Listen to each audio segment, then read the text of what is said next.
Bonjour à toutes et à tous. Bienvenue. Merci de prendre place.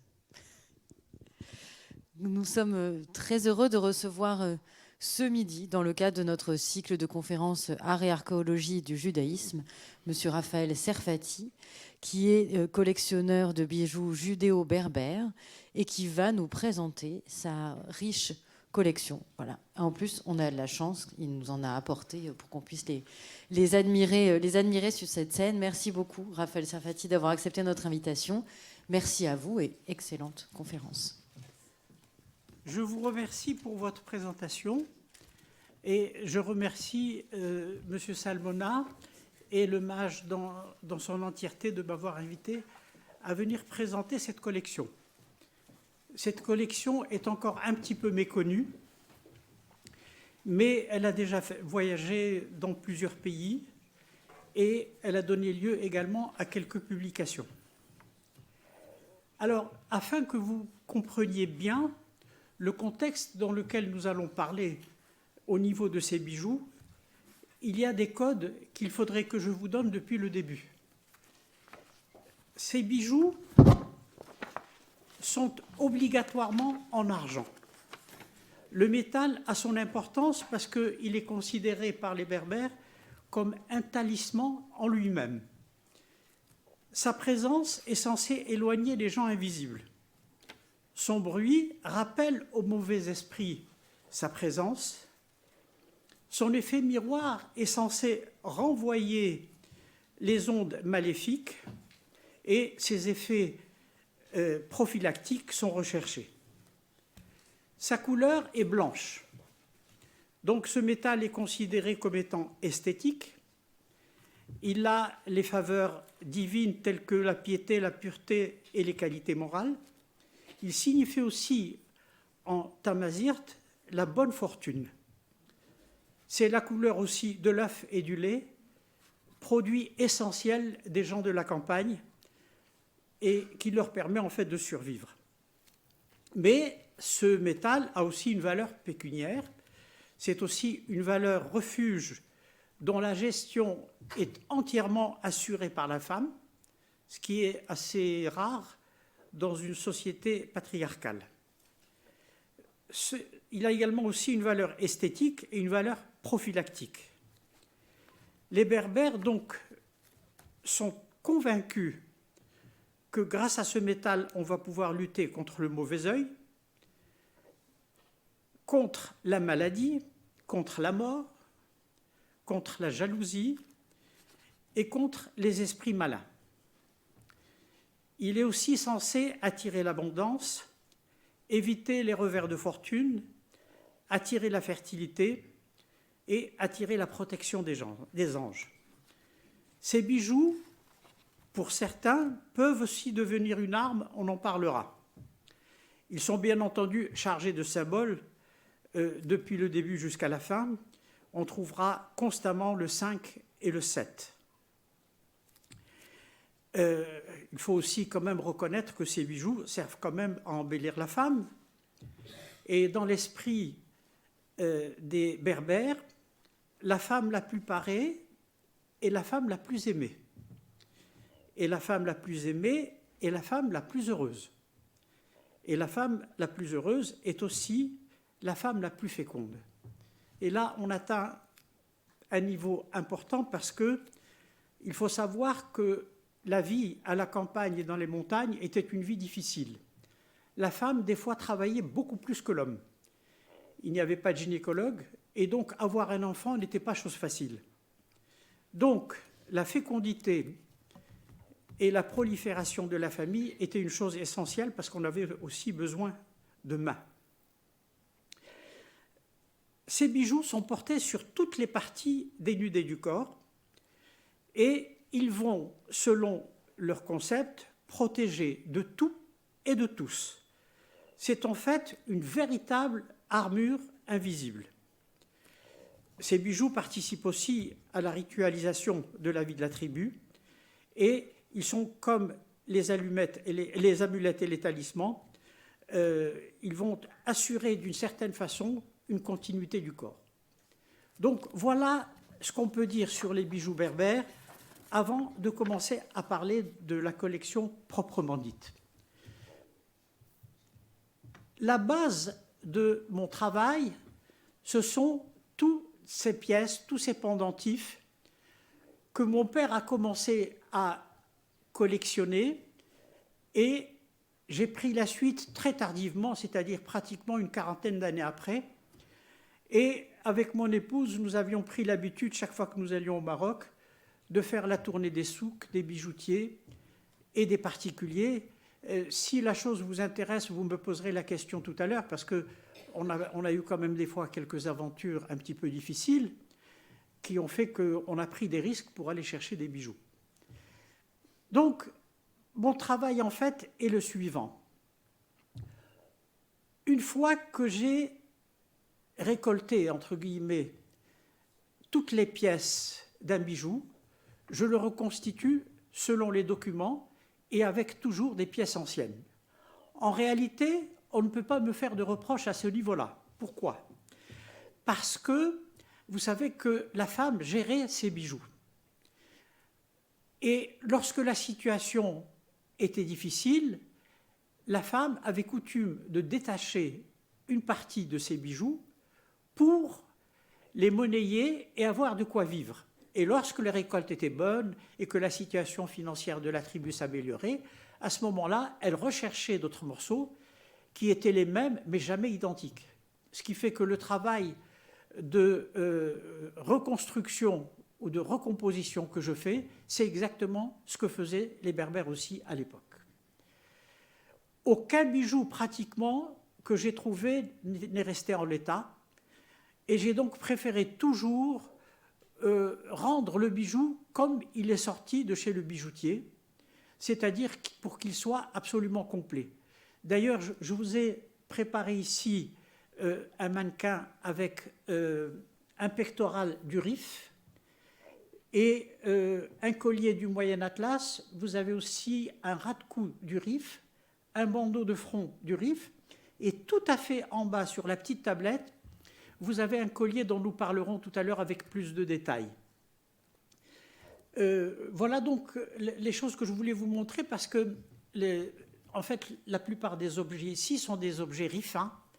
Et vous savez que Besancenot, qui s'est occupé dans le sud du Maroc jusqu'à la frontière espagnole de collectionner, de dessiner, de photographier ce patrimoine pendant toute la période qu'il a passée au Maroc, il s'est arrêté à la frontière espagnole, ce qui fait que ces bijoux, en ce qui concerne la partie espagnole du Maroc, sont restés une terra incognita. On a très peu de documents et les collectionneurs, en général, ont une ou deux pièces, mais on trouve rarement des parures complètes. Dans la collection, les pectoraux comme celui-ci, qui sont quand même des pièces monumentales, parce que imaginez que ce pectoral pèse quand même 4 kilos d'argent.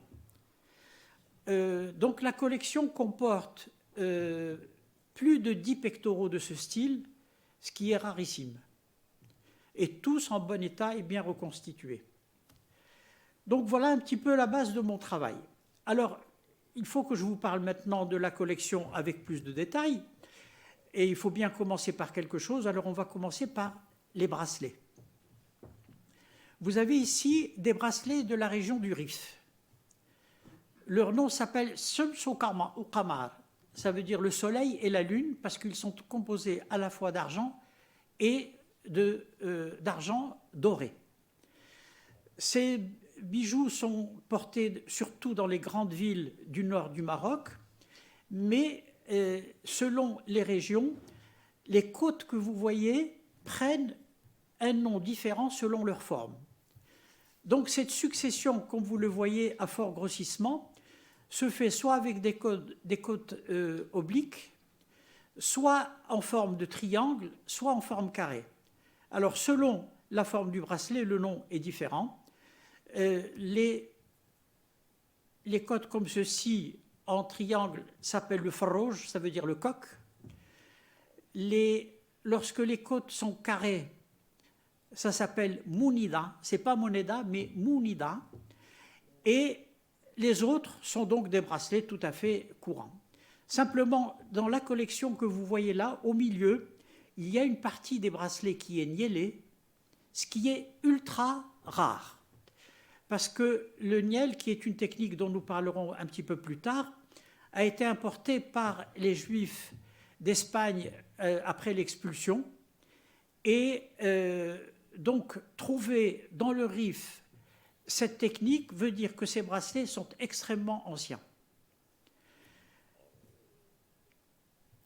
Alors, un jour, j'ai trouvé ce bracelet.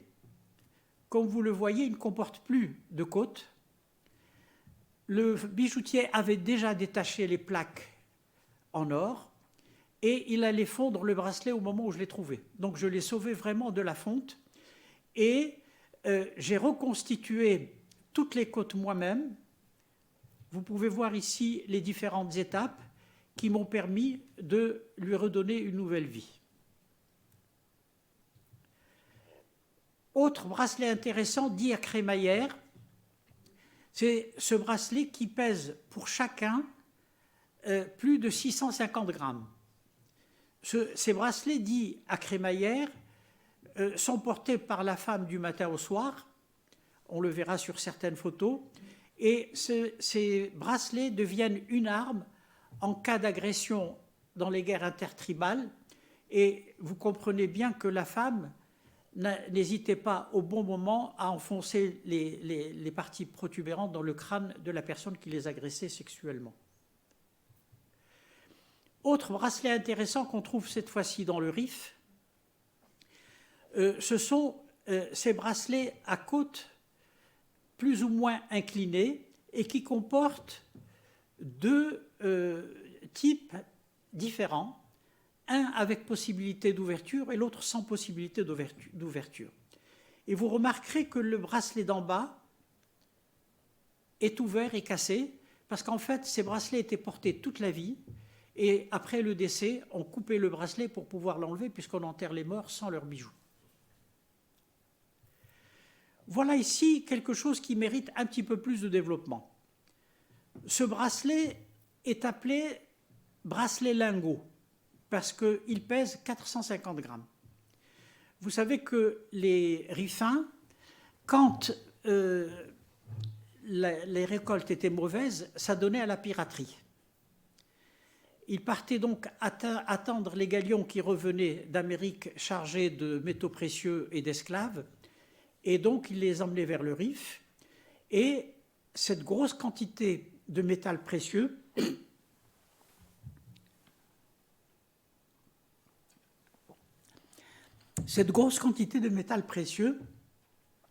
était donnée aux bijoutiers juifs qui les conditionnaient et qui en faisaient ces bracelets lingots. Ces rifins étaient des marins qui savaient se diriger avec les étoiles et la cosmographie n'avait pas de secret pour eux. Ce qui fait que ce bracelet, si vous regardez bien, comporte des côtes qui sont inclinées. Et l'angle que forment les côtes de ce bracelet, c'est aussi l'angle que fait la Terre quand elle tourne autour du Soleil. Ces bracelets comportent aussi 12 côtes qui rappellent les 12 mois de l'année.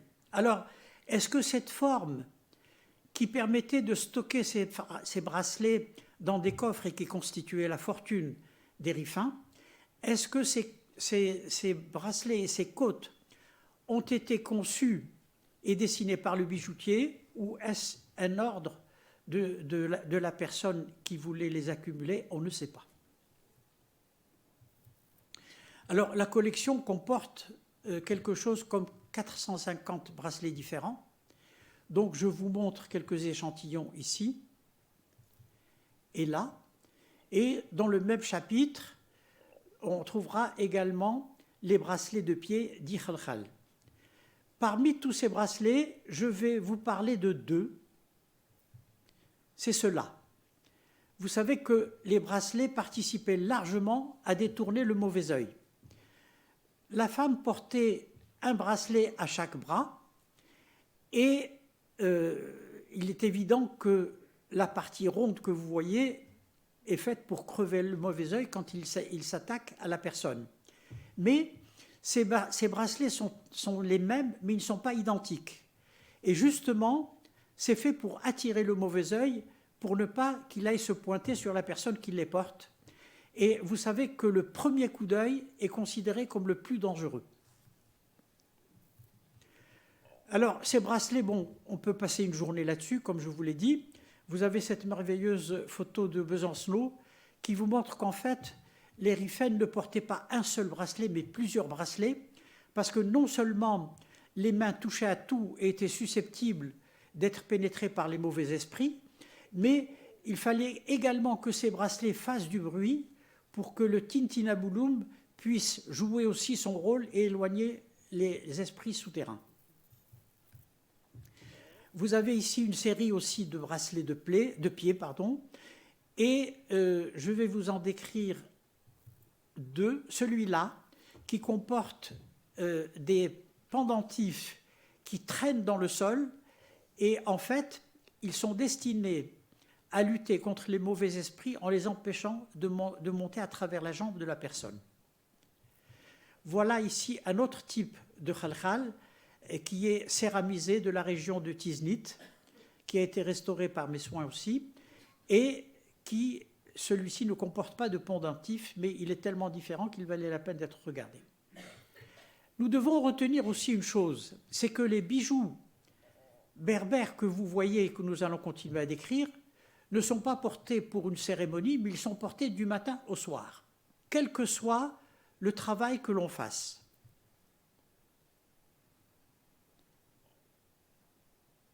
Et on recherchait en fait en permanence la protection.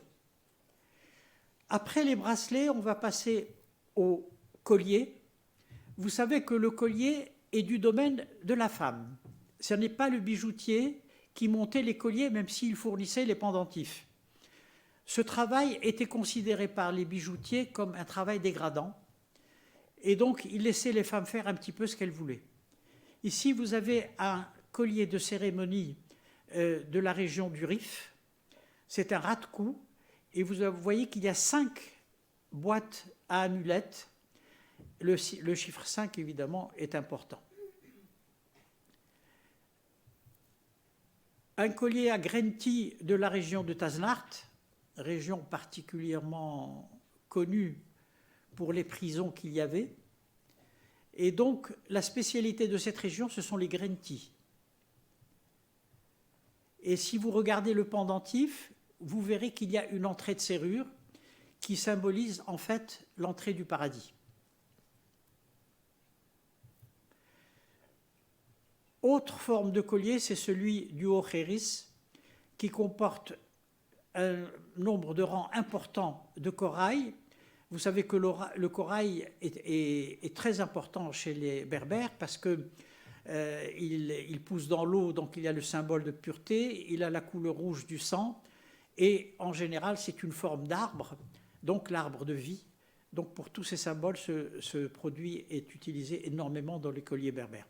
Et puis vous avez des pendentifs toujours destinés à bouger pour détourner l'œil et également faire du bruit. Autre collier intéressant qu'on trouve dans les régions de Taroudante et dans l'anti-Atlas, et qui comporte ces cabochons de couleur grenat qui sont assez systématiques. Ça donne une richesse importante à ces bijoux, et évidemment, là aussi, le bruit est recherché. C'est pratiquement le seul bijou de la collection où je n'ai eu rien à faire puisque je l'ai trouvé tel que. Et vous avez un autre, celui-là c'est moi qui l'ai fait à l'aide de pièces que j'ai trouvées au hasard de nos recherches avec mon épouse. Autre collier que j'ai restauré, c'est celui de la région de Taza, qui comporte ces plaques connues, et il me manquait pour le restaurer complètement 2 petits pendentifs avec des mains comme vous le voyez à fort grossissement, et ces petites mains qui mesurent à peu près 1 centimètre, écoutez, je ne les avais pas, je n'avais aucune chance de les trouver. Donc, sous microscope, j'ai sculpté une main en cire qui a été coulée selon la technique de la cire perdue, très connue des dentistes, et qui m'a permis donc de me faire les mains qui me manquaient. On trouve ici une fibule utilisée comme élément central de la région de Foumsguide. Il comporte aussi un nombre important de perles de corail et d'argent. Et en réalité, au Maroc, jusqu'à présent, je n'ai vu de fibule utilisée comme élément central qu'à Foumsguide ici, et également dans la collection de cartes postales et de photos faites par Besancenot pour les femmes de Debdou. On les verra un petit peu plus tard. Là, c'est un collier particulièrement intéressant. Il se porte en frontal le jour du mariage et, comme vous voyez, il comporte 5 rangs de pièces de monnaie pour couvrir les yeux de la mariée pendant toute la cérémonie. Et après la cérémonie, ce collier était porté en ras de cou par la nouvelle mariée. Et vous devinez bien que les mouvements que fait ce collier dès que la femme se déplace faisaient qu'elle était bien protégée contre le mauvais œil. Des colliers beaucoup plus courants, c'est comme celui-ci, mais son originalité, je l'ai trouvé avec les pièces qui ne sont plus montées à plat, mais perpendiculaires à l'axe du collier. Et puis vous avez ce collier qui ne m'appartient pas, et qui est issu de la collection de Michel Draguet, mais j'ai eu la chance de trouver un pendentif. Et je verrai si je n'en trouve pas, peut-être que j'essayerai un jour d'en fabriquer. Mais pour le moment, je préfère m'abstenir. Vous trouvez ici un collier que je vous ai apporté, qui est sur la petite tablette. C'est le collier de Qabla. C'est le collier, en fait, de la sage-femme. La coutume consistait, après l'accouchement, d'offrir à la sage-femme un pendentif qu'elle ajoutait à son collier. Et le collier, évidemment, une fois très chargé, prouvait que la sage-femme avait fait beaucoup d'accouchements et que son intervention était fiable. Voilà un ras de cou qui comporte toute une cascade de pièces de monnaie destinées à faire beaucoup de bruit et 3 boîtes à amulettes de la région du Rif. Toujours de la région du Rif, vous avez ici un ras de cou appelé tombriste. Il était suivi par un autre collier qui s'appelait le Firo, ce qui fait qu'en fait, tout le pectoral de la femme était chargé en bijoux.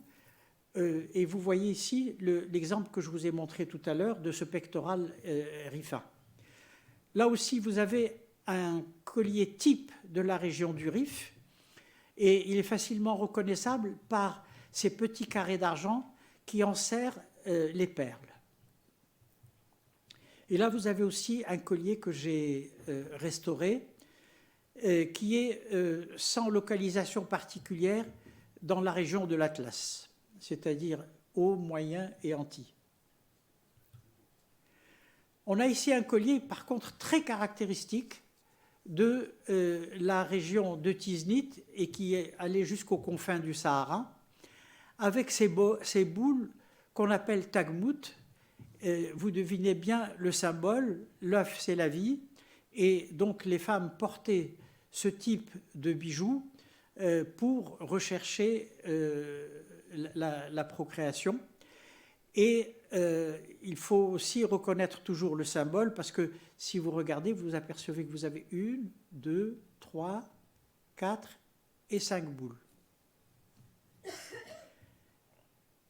Dans le même esprit, vous avez ce collier qui, une fois déployé, fait 1 mètre. C'est un collier de cérémonie qui est porté le jour du mariage et qui lui aussi comporte les symboles qu'on a déjà cités, 1, 2, 3, 4 et 5 boules, plus évidemment, pour lutter contre le mauvais œil, les coris qui rappellent un œil fermé. Et là, vous avez un ensemble pectoral pour lequel nous avons mis 10 ans à retrouver toutes les pièces, pour le reconstituer. Et là, il est évidemment truffé de 5, quel que soit l'endroit où vous allez. Voyez, vous avez 1, 2, 3, 4, 5. Deuxième collier, 1, 2, 3, 4 et 5. Et vous avez également ici 1, 2, 3, 4 et 5. Et dans l'autre sens, vous avez ici aussi les 5. Donc c'est un ensemble pectoral qui est particulièrement intéressant. C'est une très belle pièce dans la collection. Alors évidemment, tout le monde n'avait pas des parures aussi riches. Et on trouve ce type de boule qui rappelle l'œuf, pratiquement chez toutes les femmes de la région de Tiznit jusqu'aux confins du Sahara. Voilà aussi un collier très particulier qu'on trouvait dans la région du drap. Ce sont des boîtes mammaires pour lesquelles, évidemment, pour la partie centrale, on a triché parce qu'on a mis 5 mamelons au lieu d'un seul, toujours pour rechercher le chiffre béni. Et vous devinez bien qu'au moindre mouvement, ces boîtes qui contenaient également des talismans et des amulettes en argent faisaient un bruit énorme et destiné à éloigner les mauvais esprits. Voilà un collier d'une grande finesse qui devient pratiquement un pectoral. On le trouve dans la région des Idaou Nadif ou des Idaou Gensus et également dans l'Anti-Atlas et à Taroudante. C'est là-bas d'ailleurs que je l'ai acquis. Et on trouve ces fameux cabochons de couleur grenat. C'est d'une finesse absolument incroyable. Et le travail que vous voyez là est un travail à base de niel. Le niel, c'est en fait ces décors noirs indélébiles qui sont en fait faits avec des sels métalliques dont la température de fonte est quasi la même que celle de l'argent. Ce qui fait que les artisans qui faisaient ce travail étaient d'une adresse toute particulière. Et cette technique a été ramenée par les Juifs lorsqu'ils ont quitté l'Espagne. Et cette technique a été gardée jalousement pendant très longtemps par les bijoutiers juifs dans le sud, dans la région de Tagmout. Or, cette technique, spécialement et spécifiquement juive, est passée un beau jour entre les mains des musulmans sans qu'on sache pourquoi. Alors, vous savez qu'à l'époque, les conversions de masse obligatoires étaient assez fréquentes. Et si ça se trouve, peut-être que le village de Tagmout, où vivaient ces juifs qui faisaient cette spécialité, est devenu musulman du jour au lendemain. En tout cas, peut-être qu'une étude approfondie de la population et des noms peut donner quelques indications. Voilà un collier très fréquent dans la région des Aït Didou. Et les femmes qui cherchaient un mari les portaient pendant les moussem et les portaient d'une façon un petit peu curieuse parce que la partie centrale était portée en ras de cou devant et le restant du collier pendouillé dans le dos. Le corail, évidemment, on le trouve pratiquement dans tous les bijoux et quelle que soit la région. C'est un matériau qui est porté parce qu'il est censé réguler l'électricité du corps. Alors, vous avez remarqué que selon les bijoux, des fois, on voit un petit peu cette richesse ostentatoire. Pour les Berbères, ce n'est pas ostentatoire. Pour eux, cette richesse était simplement destinée à participer un petit peu aux cérémonies de la vie quotidienne. Et donc, ça leur donnait une façon d'exister. Mais par contre, vous voyez ici, par exemple, cette jeune fille qui ne porte que ces 2 fibules et un tout petit collier et rien d'autre à part évidemment le tatouage. Et il n'y a qu'une chose que je n'ai pas dans la collection. Et avec ma femme, on a essayé d'en chercher un petit peu partout. On en a trouvé un jour, mais j'ai vu que c'était une copie, donc je ne l'ai pas acheté. Mais c'est cet ornement de tête que vous voyez qui est en fait destiné à protéger la chevelure de la femme juive. Et c'est un bijou qui est typiquement juif. Et je vous rappelle ce que je vous ai déjà dit, c'est-à-dire que les bijoux étaient portés même pendant la lessive au bord du fleuve. Donc si quelqu'un trouve un jour un mahdour, comme vous voyez là, nous sommes à la recherche d'un, pour pouvoir peut-être l'introduire au musée un jour, sait-on jamais. Autre coiffe juive, c'est celle portée au Maroc central par les juifs du Dadès. C'est une coiffe en fait qui enserre un drap de couleur rouge, comme vous le voyez ici, destiné à protéger la chevelure de la femme. Voilà ici une série de femmes toujours du Dadès portant cette coiffe. Simplement, il y a une question que je me pose, est-ce que c'est une erreur ou est-ce que c'est voulu? Mais vous remarquerez que la jeune fille qui n'est pas mariée porte la coiffe mais à l'envers. C'est-à-dire que la partie qui doit être au niveau du front est ici vers le haut. Et ça, c'est la coiffe que nous avons dans la collection. Autre ornement de cheveux, c'est ces chaînes et ces plaques frontales avec des pendentifs niellés, destinés toujours à détourner le mauvais œil. Il existe évidemment des ornements de cheveux qui vont à l'infini. Ici, vous avez cette chaîne avec des pièces céramisées et également des boucles d'oreilles. Ce sont des fausses boucles d'oreilles qui émergent à la hauteur des oreilles et qui ne pénètrent pas les lobes de l'oreille. Vous avez ici donc une photo très connue de Besancenot avec ces trois femmes de dos, avec ces coiffures qui devaient prendre des heures. Et cette coiffure fait partie de la collection, Nous l'avons réalisée évidemment en trouvant les pièces, et ça a duré de nombreuses années pour arriver à tout trouver. Ça m'a obligé à passer une journée entière dans un salon de coiffure africain pour réaliser la coiffure, parce que, évidemment, ça, on ne trouve pas dans le commerce. Autre ornement de tête, c'est du rif. J'ai trouvé ce bijou dans cet état-là.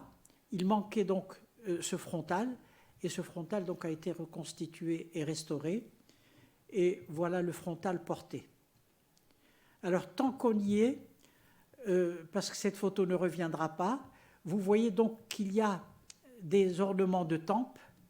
Elle porte également le collier que je vous ai déjà décrit tout à l'heure, et elle porte une variante de pectoral du rif que vous voyez ici, mais avec des fibules beaucoup plus petites et un fkron, l'élément central qu'on a vu, qui est aussi très petit. Cette parure était plutôt trouvée dans le rif central. Voilà un autre ornement de tête qui recouvre le front et qui pèse 1 kg. Ici, nous avons un ornement qui n'était porté que par les juifs du Rif. Et il comporte, dans la partie inférieure qui bouge au niveau du front, ces pendentifs dites en fleurs de grenade. Vous savez que chez toutes les berbères du Maroc en général, on amplifie énormément la coiffure. Et grâce à cette amplification de la coiffure, qui semble-t-il soit un signe sexuel, il y a des ornements de tête plus ou moins importants. Imaginez que ces plaques, et ça fait partie de la collection, ici c'est une plaque qui mesure plus de 10 cm et qu'on retrouve ici en frontal. Il y a également ces ornements frontaux en forme pyramidale et qui, quand on les voit comme ça, semblent d'une agressivité sans borne. C'est évidemment pour envoyer des ondes aux esprits maléfiques et aux mauvais œil. Et voilà quelques femmes plus modernes et anciennes qui portaient ce type de frontal, Et on dit que le sculpteur de la Statue de la Liberté a été inspiré par ce collier pour la statue. Est-ce que c'est vrai? On n'en sait rien. Voilà un diadème porté par les Juifs du Rif. Et on voit évidemment avec insistance l'hexagramme, bien que l'hexagramme ne soit pas l'apanage que des Juifs. Les non-Juifs le portaient jusqu'à l'arrivée de la colonisation en France, on en parlera tout à l'heure. Voilà un autre diadème, et vous voyez comme la partie arrière du diadème est décorée joliment. Des fois, les ornements de tête étaient faits simplement de passementerie, comme vous voyez ici, chez cette femme de la région d'Erfoud.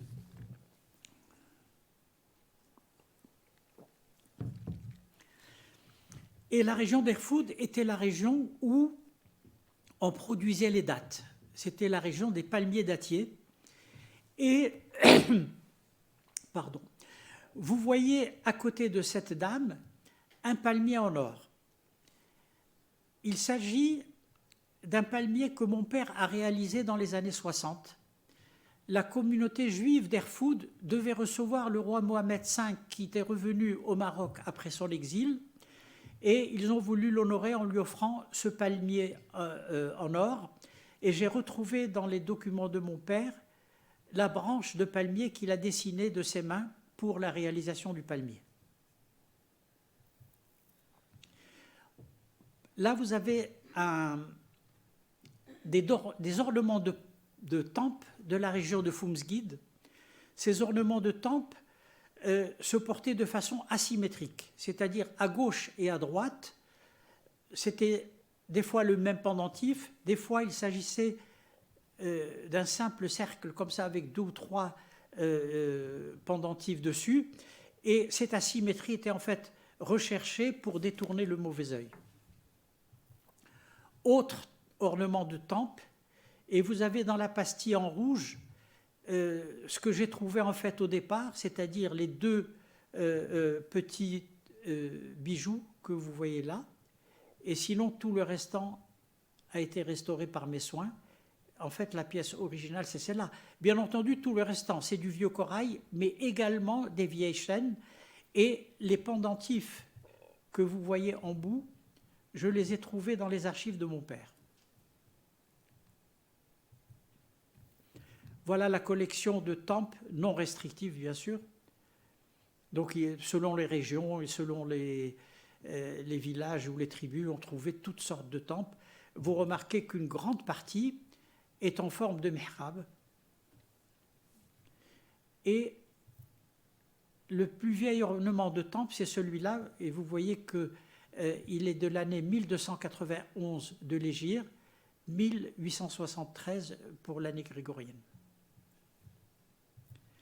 Voilà un pendentif tout à fait original que portaient les femmes du Rif. Il est fait avec des perles, mais également avec des clous de girofle. Et je l'ai gardé dans l'état dans lequel je l'ai trouvé. On va arrêter maintenant cette partie-là et on va passer aux fibules, qui est un gros morceau évidemment. Alors, les fibules, vous savez, on dit, selon ce que j'ai vu dans la littérature, elles sont en général de forme triangulaire, et la forme triangulaire est évidemment un rappel du triangle pubien.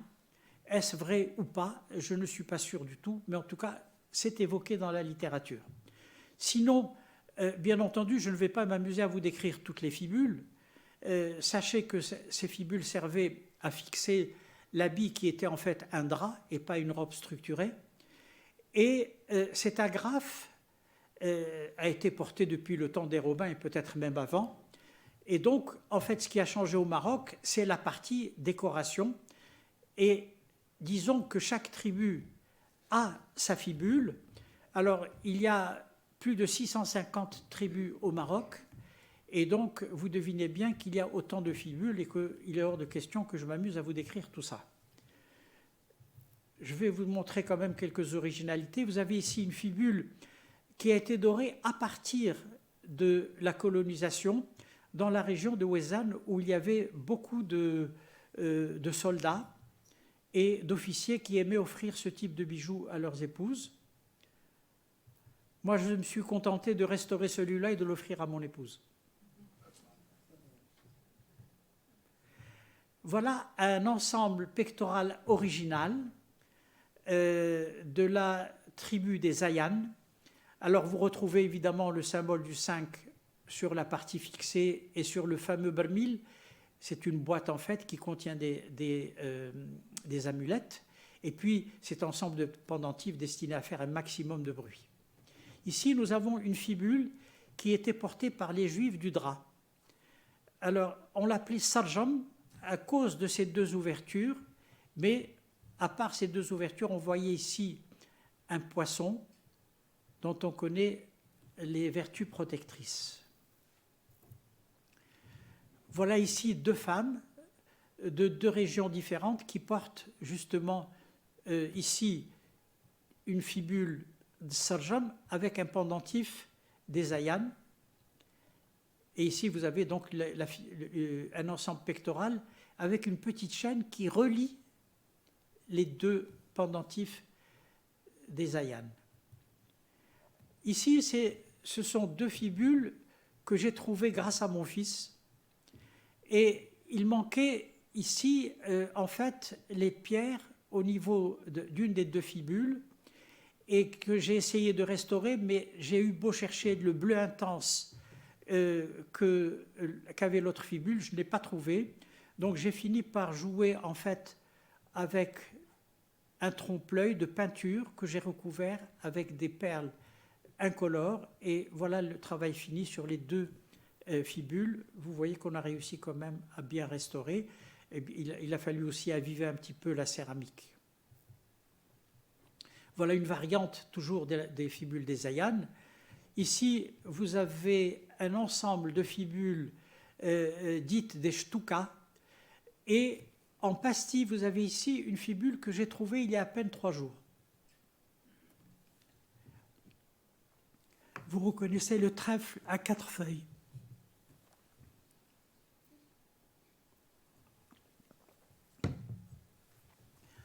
Voilà des fibules triangulaires qui ont été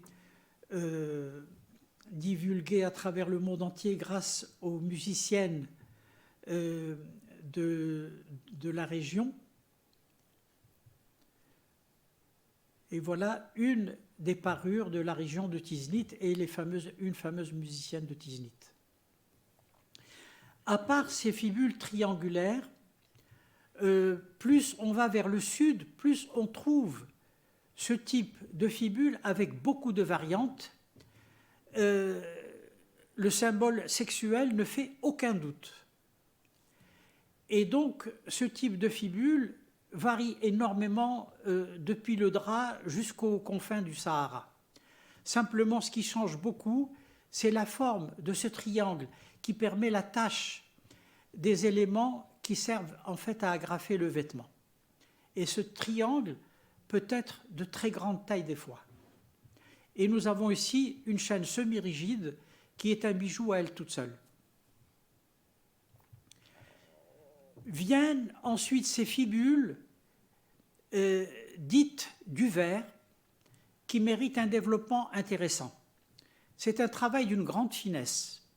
Ce travail était fait par les bijoutiers juifs et vous êtes d'accord avec moi pour que le bijoutier qui a réalisé cette fibule et qui a enlevé ce triangle que l'on voit ici, qui normalement aurait dû être là pour que l'on retrouve le Magen David, en fait, il l'a mis ici en bas. L'explication qu'on a, c'est que, en fait, vous savez que l'hexagramme est l'assemblement de toutes les contradictions. Et donc, le feu, ici, c'est une prière. On l'a descendu pour le mettre avec l'eau, pour demander à Dieu le jour où il allait envoyer de l'eau, parce que dans la région, l'eau, des fois, n'arrivait pas pendant des années. Et en général, quand l'eau arrivait, c'était avec des catastrophes et des trombes. Et donc, on voulait avoir l'eau et la vie qu'elle pouvait apporter, mais sans apporter le feu. Alors, ce type de bijou particulier et fin, avec des variantes, comme celle-ci par exemple, montre à l'évidence que c'est un Magen David qui a été modifié, parce que le bijoutier aurait pu parfaitement mettre le Magen David. Et vous avez à fort grossissement ces petits tubes. Alors, je vois des fois dans la littérature, on vous parle de plaques percées ou plaques trouées.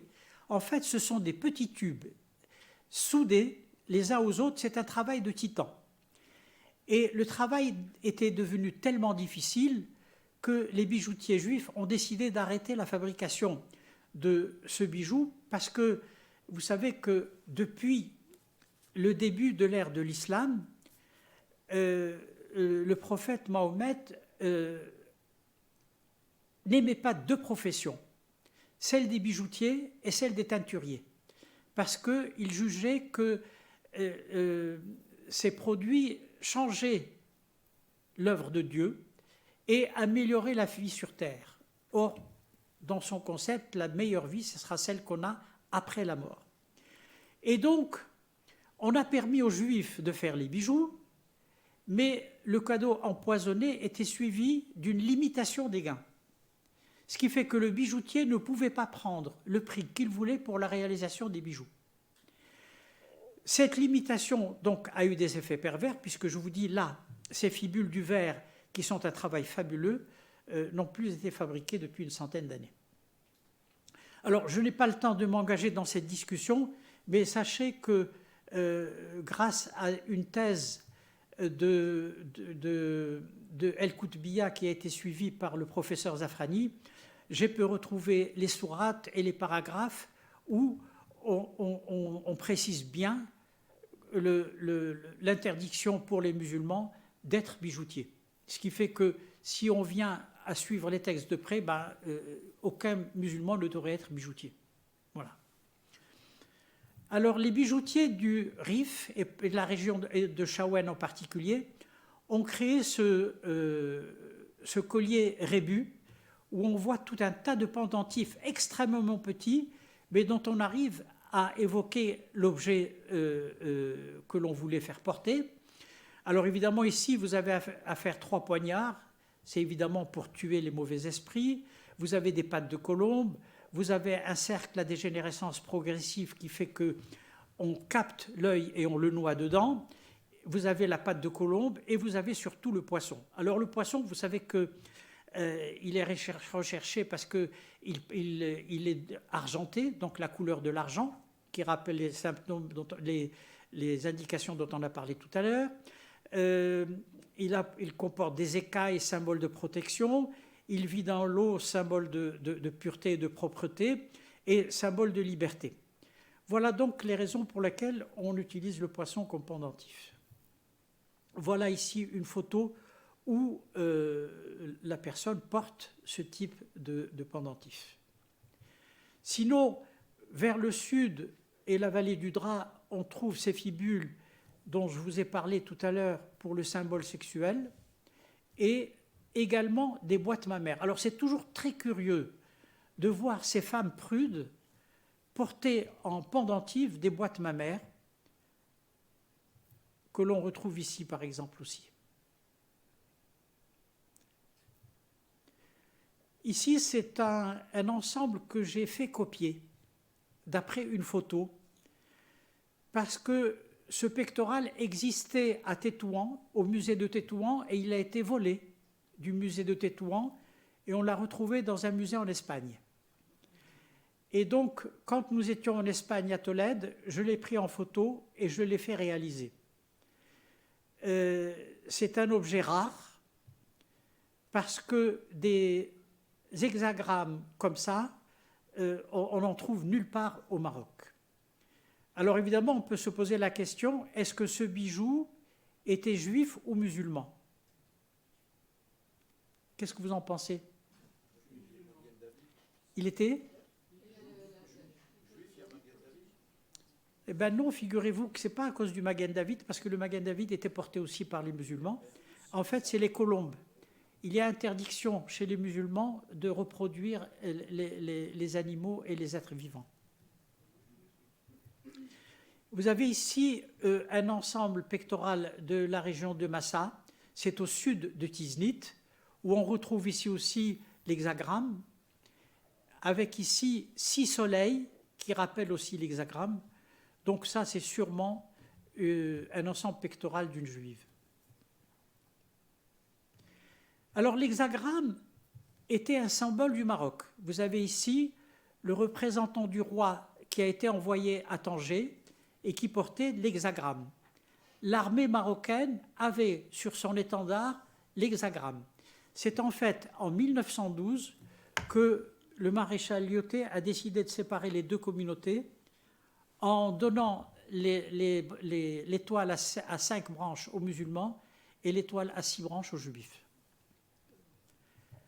Les juifs frappaient la monnaie, vous voyez ici sur ce bracelet fait avec des pièces de monnaie, les juifs frappaient la monnaie à l'époque et sur la monnaie marocaine, vous retrouviez systématiquement l'hexagramme. À propos de pendentifs aussi, vous savez que la plupart des bijoux qu'on trouve au Maroc depuis plus d'un siècle comportent des pendentifs faits en pièces de monnaie d'argent. Alors qu'au départ, les pendentifs étaient recherchés, comme vous le voyez sur cette photo, et ces pendentifs, en fait, étaient très variés. Mais ils prenaient du temps et ils coûtaient cher. Et l'utilisation de pièces de monnaie, évidemment, a rendu la réalisation des bijoux beaucoup plus pratique et beaucoup plus facile. On va passer maintenant, si vous voulez bien, aux fibules du Rif, qui sont des fibules particulièrement lourdes et particulièrement ouvragées, qui rappellent toujours l'image de la tortue avec son corps et ses pattes et sa tête. La protection de la tortue est évidemment connue, on ne va pas trop en parler parce qu'on n'a pas trop de temps. Mais ces fibules, en fait, variées, sont portées, comme vous le voyez, chez cette Rifaine, qui porte le fameux collier dont on a parlé tout à l'heure et dont vous avez un exemple ici. Voilà un ensemble pectoral rifin, le même que celui qui est accroché ici à votre vue. Et il existe une variante de cet ensemble pectoral qui est une boîte ici, destinée à contenir des amulettes. Alors, les pangloques que vous avez sont en fait destinés à faire un maximum de bruit. Je vous laisse le soin de lire ce texte qui n'est pas de moi, mais qui vient préciser parfaitement la raison pour laquelle on fait et on recherche le bruit et pourquoi on cherche sa protection.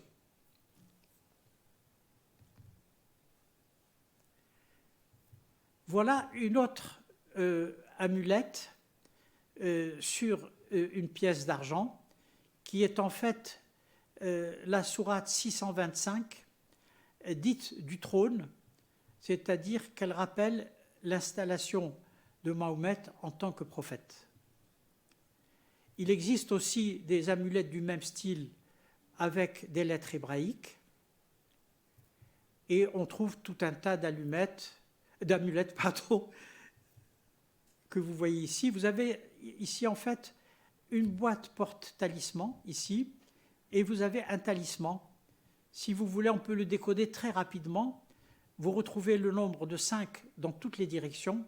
Vous avez ici 5 pièces, vous avez ici 5 pièces, vous avez ici 5 pendentifs, vous avez 5 mains. Et si vous relisez dans l'autre sens, vous avez 1, 2, 3, 4 et 5. Donc on retrouve le 5 dans toutes les directions. Voilà 5 petites fibules qui n'ont pas une grande importance, sûrement pour beaucoup de collectionneurs, mais pour moi, elles sont extrêmement précieuses. Parce que la personne qui nous les a vendues à Ouessane, qui était déjà un monsieur âgé, ce monsieur m'a dit qu'il provenait du père de son grand-père. Alors maintenant, est-ce la vérité? J'en sais rien. Mais en tout cas, elles sont très anciennes. Et ce sont en fait les premières fibules du Rif qui ont subi l'évolution que vous avez vue à travers les grosses fibules que je vous ai montrées. Et j'ai trouvé donc ces 6 fibules. Et les voilà les 2 fibules ici qui étaient cassées et abîmées et qui ont été restaurées.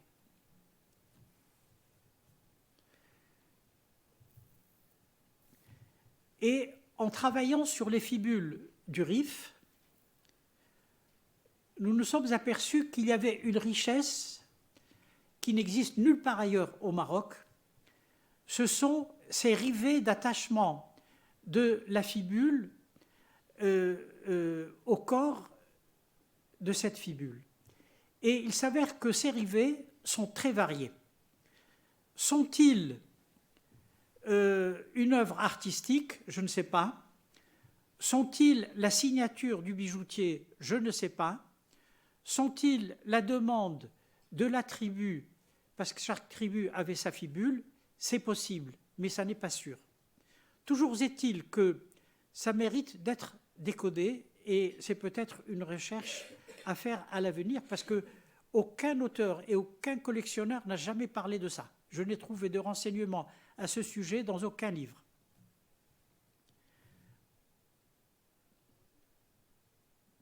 Alors, il est intéressant de parler de ces bijoutiers du Rif.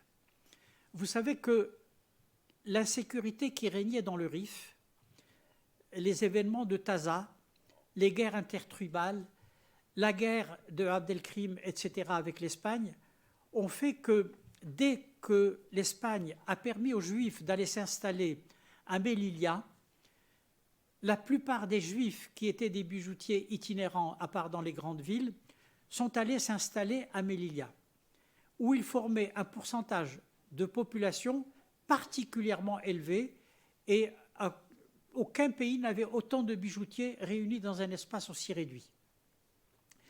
Ces bijoutiers, donc, en 1826, sont venus s'installer à Melilla et le paradoxe, c'est qu'ils ont disparu de la région du Rif. Ce qui fait que les gens prenaient les commandes et les envoyaient aux bijoutiers à Melilla. Ce qui fait que vous avez des bijoutiers juifs installés dans une enclave chrétienne qui fabriquaient des bijoux pour des musulmans du nord du Maroc. C'est un peu curieux, mais c'est comme ça. Voilà une fibule ultra rare. Cette fibule toujours triangulaire à décor triangulaire. Et le poinçon la date à Meknès de 1814. Elle est devenue célèbre grâce à Besancenot et les photos et les cartes postales de Tiznit et les photos de Besancenot, évidemment. En fait, l'explication que je trouve, c'est qu'elles ont été parmi les premières à porter des robes structurées, ce qui fait que l'utilisation de la fibule pour fixer le drap n'était plus nécessaire. Et donc, elles ont voulu garder l'apport talismanique de la fibule et donc elles étaient portées en fait comme élément central de collier.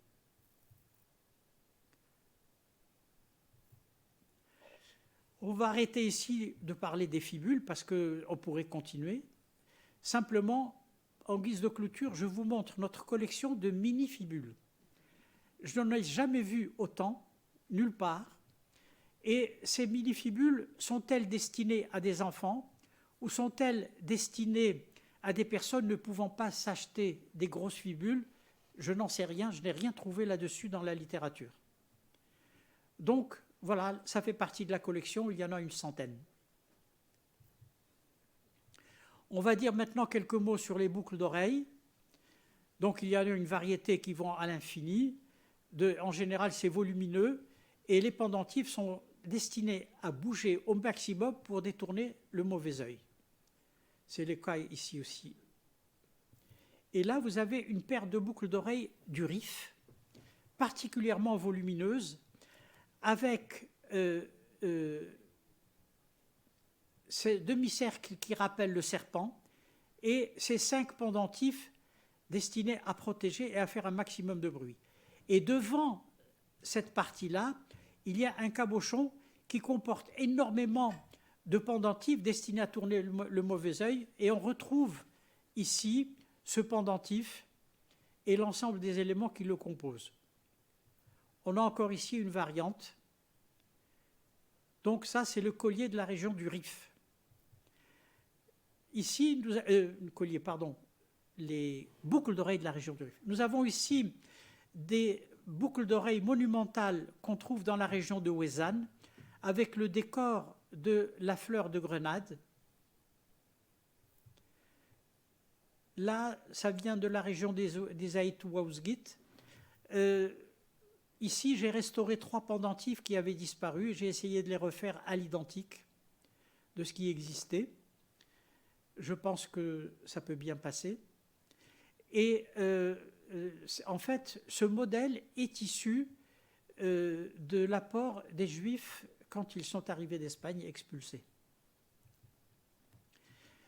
Ici, c'est une pièce importante de la collection. Et ce sont 2 boucles d'oreilles monumentales céramisées. Nous en avons fait l'acquisition avec mon épouse à une vente aux enchères lors de la dispersion de la collection de la famille Hermès. La vente a été réalisée par le cabinet de... Qui? Tajan. Non, c'est pas Tajan. Non, c'est pas Christie's. Sotheby's, voilà. Vous m'excusez, vous savez, à mon âge, on commence à perdre la mémoire.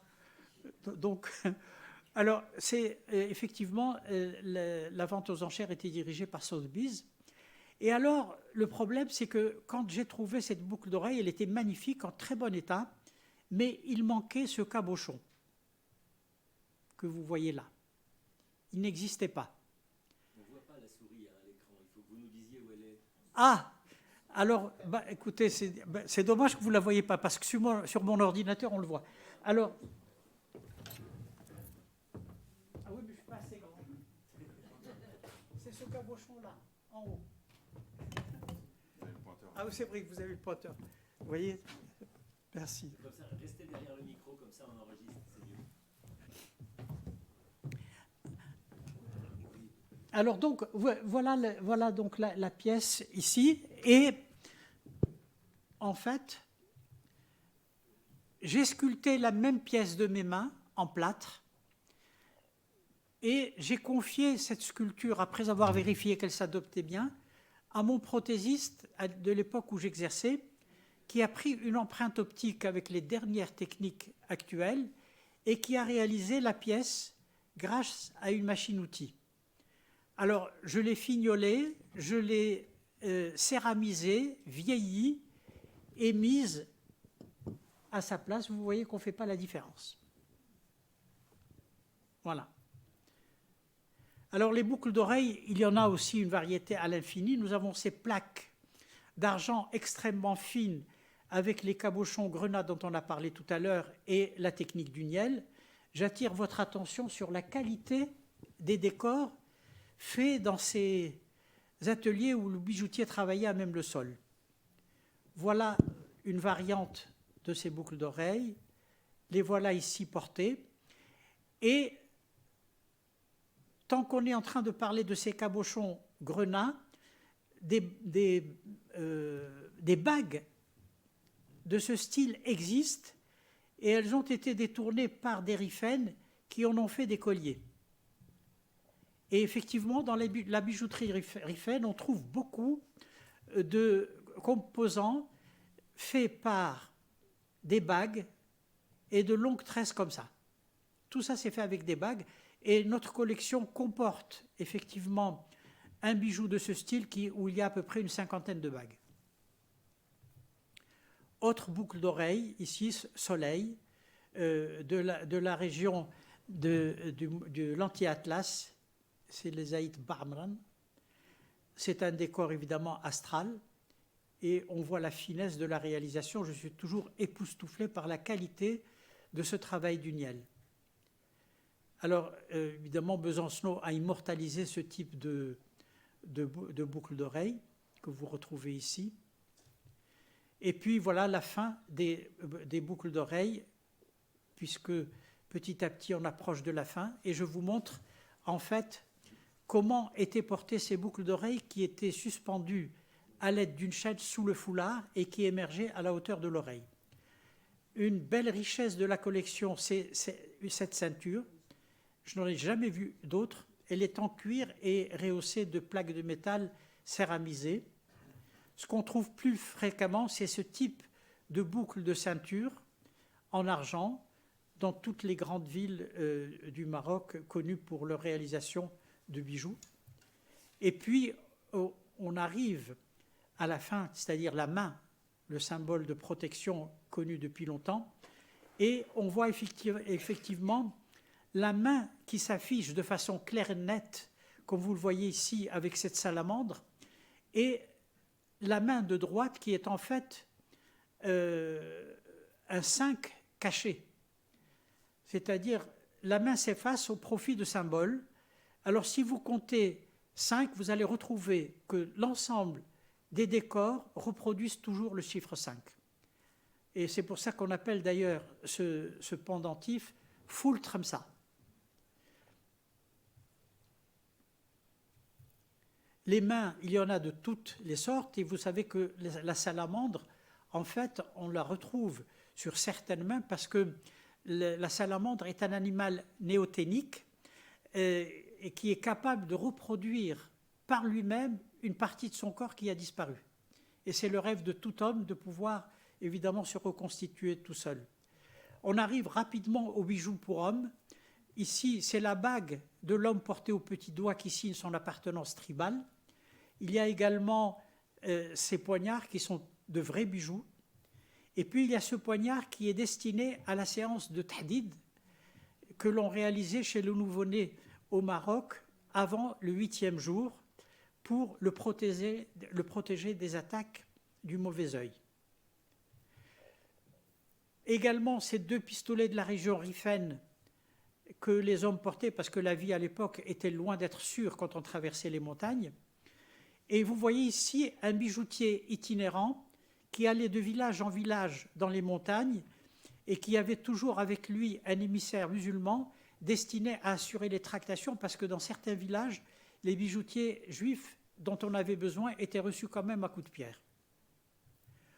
On retrouve ces boîtes aussi à Coran ou à livres de prière. Et puis, il y a ces anibrat destinés à porter du parfum solide parce que le parfum sur le corps, dans les pays chauds où on transpire, était détérioré très rapidement. Et donc, c'était bien plus subtil d'avoir ces parfums solides qui exhalaient quand on marchait.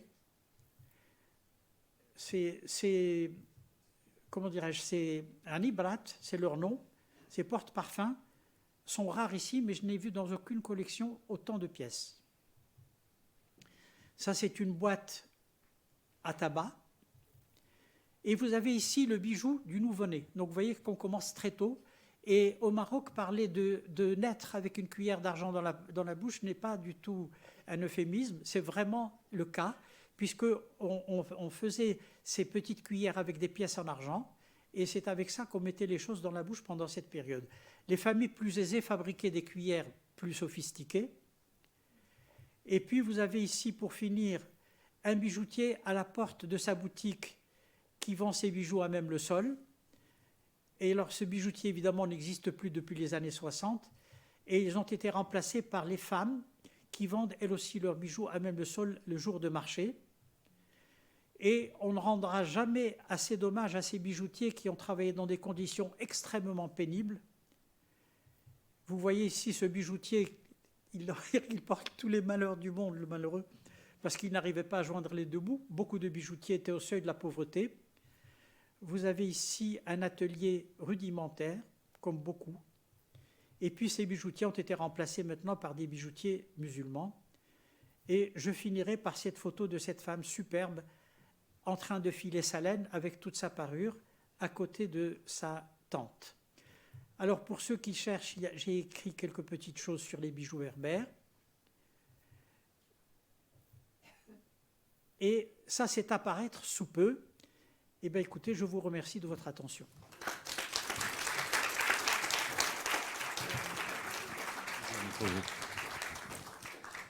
Merci beaucoup, Raphaël Serfati. Je suis sûr qu'il va y avoir énormément de questions, mais je voudrais quand même vous dire notre admiration devant cette collection absolument phénoménale qui vous permet de faire une vraie typologie et de nous faire rentrer à la fois dans les techniques et dans la symbolique, hein, qui échappe évidemment à à la plupart d'entre nous.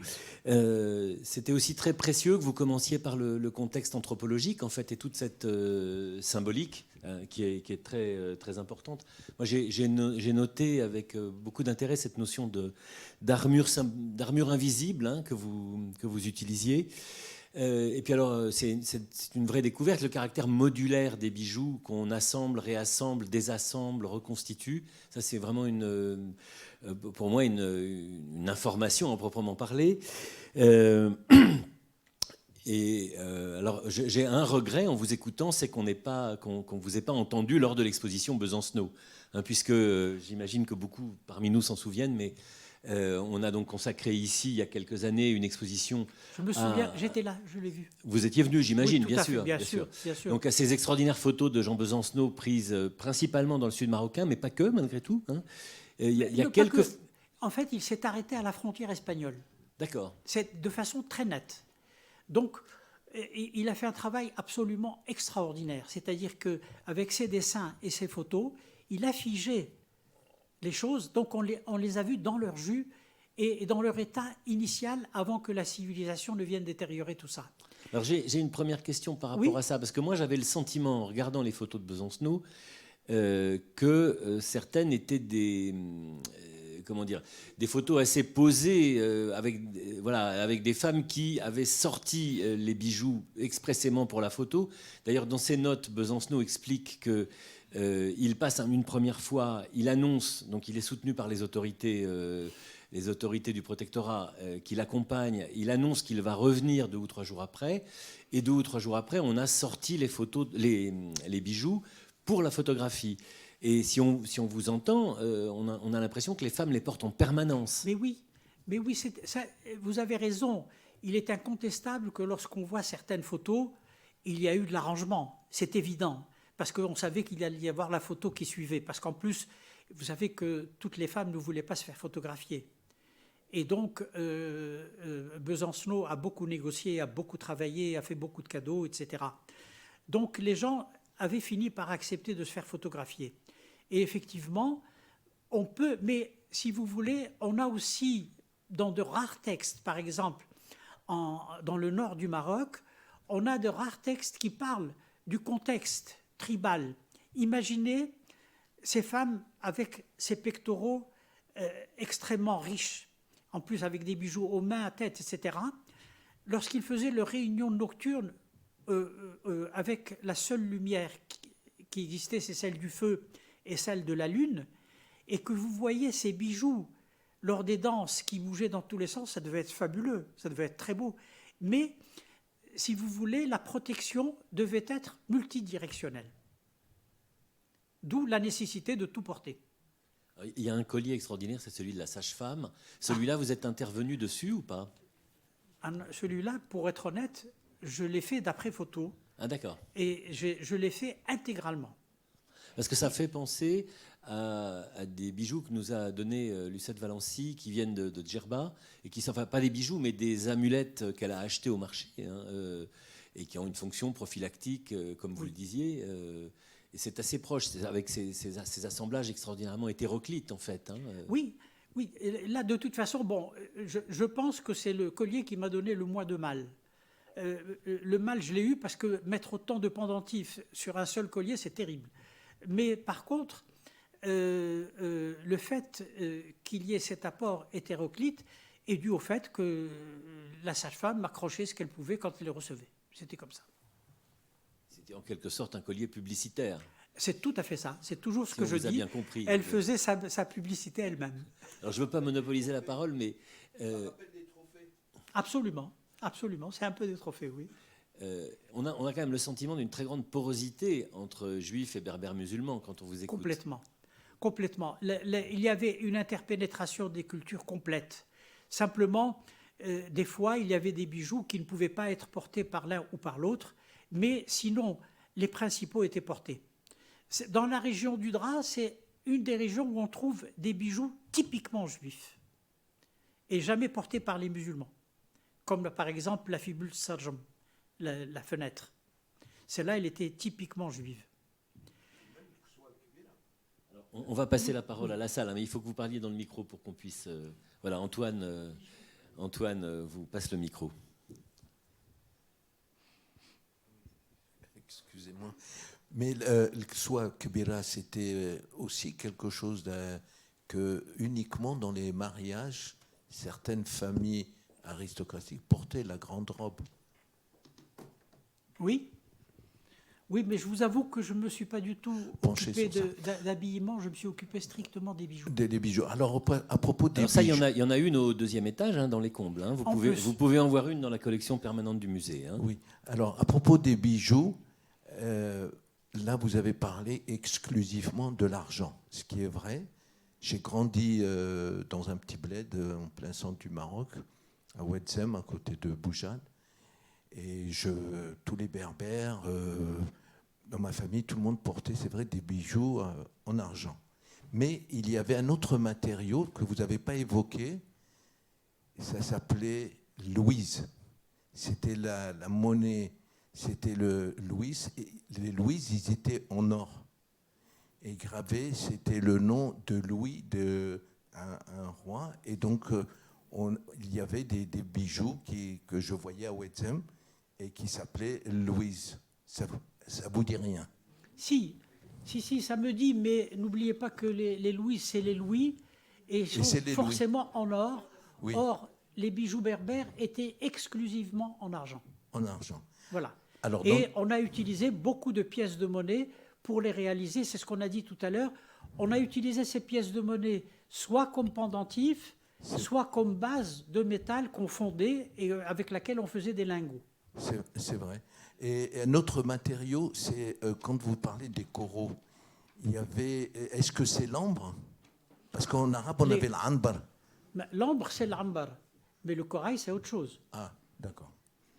Très bien. Ma famille est originaire. Vous avez été à Debdou? Pardon? Mes parents sont de Debdou. Vous avez été à Debdou. Il y avait un bijou qui était de Debdou. Oui, vous avez les femmes de Debdou, je vous les ai montrées d'ailleurs. Elles ont fait la célébrité de cette fibule qui est devenue rarissime. Les pièces de monnaie que vous montrez, c'est des pièces qui ont été frappées où? Ou de quelle époque? Je l'ai dit, madame. Excusez-moi. Bon, redites-le nous, parce que vous savez... Bon, au Maroc, jusqu'au protectorat, les pièces de monnaie étaient frappées par les Juifs. Et à partir du protectorat, les pièces de monnaie ont été frappées par la monnaie de Paris. Mais en l'occurrence, si j'ai bonne mémoire, dans les bijoux qui sont représentés dans les photos de Besancenot et qui sont très très bien documentés par Besancenot, hein, qui a pris des notes, qui a tenu un journal et ainsi de suite. Il y a aussi du remploi de monnaie espagnole, de monnaie qui venait d'ailleurs et qui circulait au Maroc. Alors, de toute façon, les bijoutiers n'étaient pas fanatiques quand il fallait utiliser les pendentifs en pièces d'argent. Simplement, on peut dire que, à mon avis, plus de 98% étaient des monnaies marocaines. Mais, par la suite, il y a eu des monnaies étrangères qui ont été utilisées. Par contre,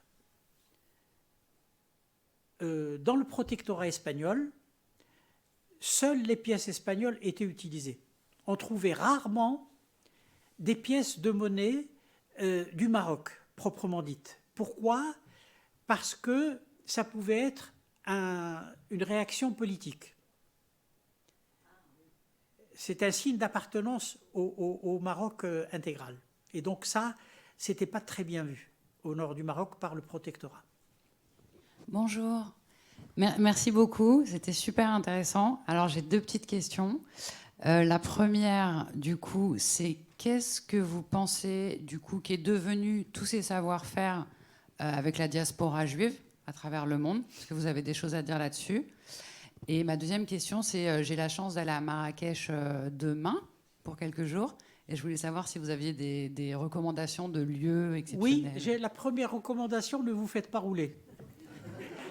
C'est la première que je vais... Parce que vous savez que les copies courent la rue. Moi-même, j'ai failli être victime d'une personne qui vendait des copies. Vous savez qu'un jour, je présidais un congrès à Fès. Et avec ma femme, on a décidé de nous rendre à Azrou, qui était un centre de fabrication de bijoux berbères. Et on a cherché partout et on n'a pas trouvé de bijoux. Et donc, on a convenu qu'on allait déjeuner sur place et qu'on rentrerait après à Fès. En sortant du restaurant, on a trouvé un monsieur qui nous attendait. Et il me dit, j'ai appris que vous cherchiez des bijoux berbères. Alors donc, je lui ai dit oui. Il me dit, moi je vous amène là où il y en a. Alors, on est allé avec ma femme, on a commencé, ça a été les grandes rues, ensuite les petites rues, ensuite les rues sordides, etc. Et au bout d'un moment, ma femme me dit, tu ne penses pas qu'il a l'intention de nous trucider? Je lui dis, j'en sais rien, mais je ne le crois pas. Bon, arrivé à un certain moment, on tombe devant une porte tout à fait anonyme, on tape à la porte, et on voit un escalier aussi dru qu'une échelle. On grimpe. C'était une grande salle avec une table basse qui devait faire 5 à 6 mètres de long. Et le père dit à son fils, en arabe, parce que nous parlons l'arabe, heureusement ça nous a sauvés, apporte les boîtes. Donc, le fils apporte les boîtes et il les verse directement sur la table. Bon. Alors moi j'ai commencé à voir le contenu des boîtes et j'ai commencé à mettre une partie des choses à gauche et une partie des choses à droite. Et on n'a pas adressé un seul mot au bijoutier à ce moment-là. Hein. J'étais le seul à travailler. Et au bout d'un moment, le bijoutier appelle son fils, lui dit « ramasse tout ». Alors le fils est venu, il a tout ramassé. Et je regarde le bijoutier droit dans les yeux et je lui dis « je pense que vous avez compris, on n'a pas besoin de trop se parler pour ça ». Et il dit à son fils « apporte les autres boîtes ». Donc, là, il a renversé ça sur la table et effectivement, là, c'était du sérieux et on a fait des acquisitions intéressantes. Mais disons que les copies sont tellement bien faites qu'on a du mal des fois à reconnaître. Et donc, c'est pour ça qu'il faut faire très attention. Et de toute façon, le conseil pour la dame qui m'a posé la question, donc en fait, à part le fait de ne pas vous faire rouler, vous direz, si vous trouvez un bijou que vous voulez acheter, vous direz que vous ne voulez pas dépasser 5 à 10 dirhams le gramme. C'est pour lui dire que vous connaissez la chose. Alors, l'heure tourne. Est-ce qu'on a une dernière question? Ouais, je voulais revenir sur vos pièges. J'ai une question idiote à 100 balles, vraiment, c'est le moment de le dire. Pardon? Par rapport aux monnaies qui sont accrochées donc aux bijoux, est-ce que ces monnaies, ces pièces de monnaie pouvaient servir dans le commerce quotidien? Mais non, pas du tout. Ces pièces de monnaie sont des pièces anciennes, elles n'ont plus cours. Oui, d'accord, maintenant, mais à cette époque-là. À cette époque, oui, ça pouvait. Ça pouvait? Ça pouvait, oui, tout à fait. Vous savez, l'essentiel du pendentif, c'est qu'il soit en argent. D'accord. C'est tout. Et qui donnait l'autorisation aux Juifs de frapper la monnaie? Les autorités. Les autorités. Mais oui, dans la mesure où le travail des métaux précieux, vous savez, la fonte du métal était un acte interdit par le Coran. Alors, une dernière, oui. Dans le micro, madame. Dans le micro, attendez un instant.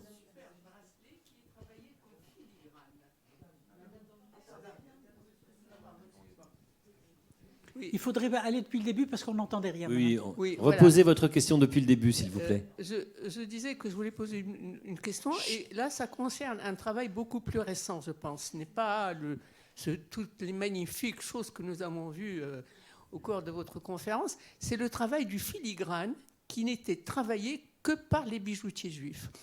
Et j'ai un très beau bracelet, mais c'est d'une finesse incroyable. Alors, je voulais savoir, est-ce que vous avez vu ou vous avez eu des éléments sur cette manière de travailler l'or? Oui, alors vous parlez d'or, or moi, ce n'est pas mon domaine. Le travail de l'or, c'était le domaine de mon père. Et le travail du filigrane était plutôt situé dans la région des Saouira. C'était le fief du travail en filigrane. Parce que n'oubliez pas aussi que le filigrane n'était pas apprécié partout au Maroc. Il y avait des régions et et des populations qui aimaient le filigrane et d'autres qui ne l'aimaient pas du tout. Vous savez que selon les secteurs, il y avait des spécialités. Et disons qu'en principe, les Berbères préfèrent le filigrane alors que les Arabes ne l'aiment pas. Et selon les régions, on aimait le niel et d'autres on n'aimait pas le niel parce que c'était un décor noir que les Juifs ont ramené et qui était issu de l'art moudéjar, qui donnait ces décors absolument fabuleux et indélébiles, qui sont très beaux, mais certaines populations n'aimaient pas le noir comme décor. Il y a une dernière question de Sonia Felous. Voilà, la dernière mais non la moindre. Aïe, aïe, aïe. Non, Raphaël, juste, je voulais savoir si tu pouvais définir, par exemple, ce qui est typiquement d'importation espagnole dans l'art berbère. Parce que moi, j'avais ce que je savais vaguement, c'est qu'en gros, les bijoutiers d'origine espagnole étaient plutôt installés en ville et travaillaient les matières précieuses, alors que l'art berbère était un art local, vraiment.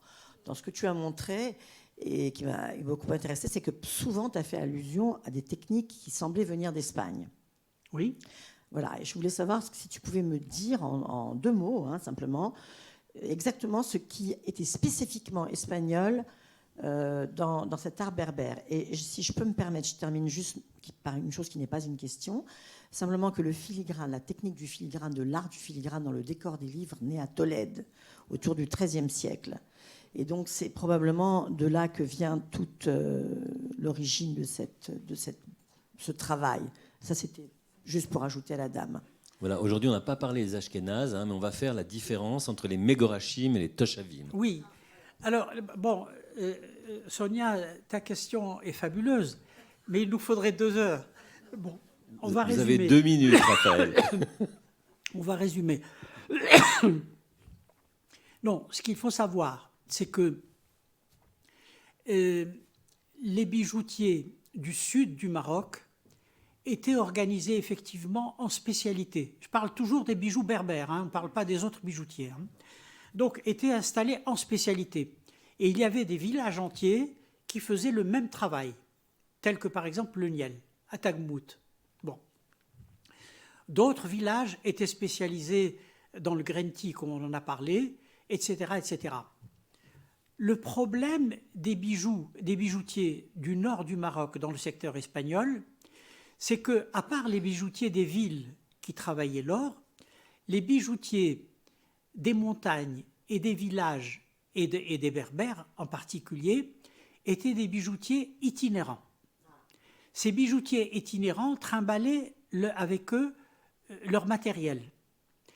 Et d'ailleurs, dans un des articles, je décris justement la vie du bijoutier, ça peut être intéressant à lire. Et ils trimballaient leur matériel, ce qui veut dire en d'autres termes qu'ils ne pouvaient pas se permettre, vu qu'ils étaient itinérants et qu'ils vivaient en dehors de leur famille, avec souvent des habitations vétustes à la lisière du village parce qu'on ne les laissait pas rentrer dans le village.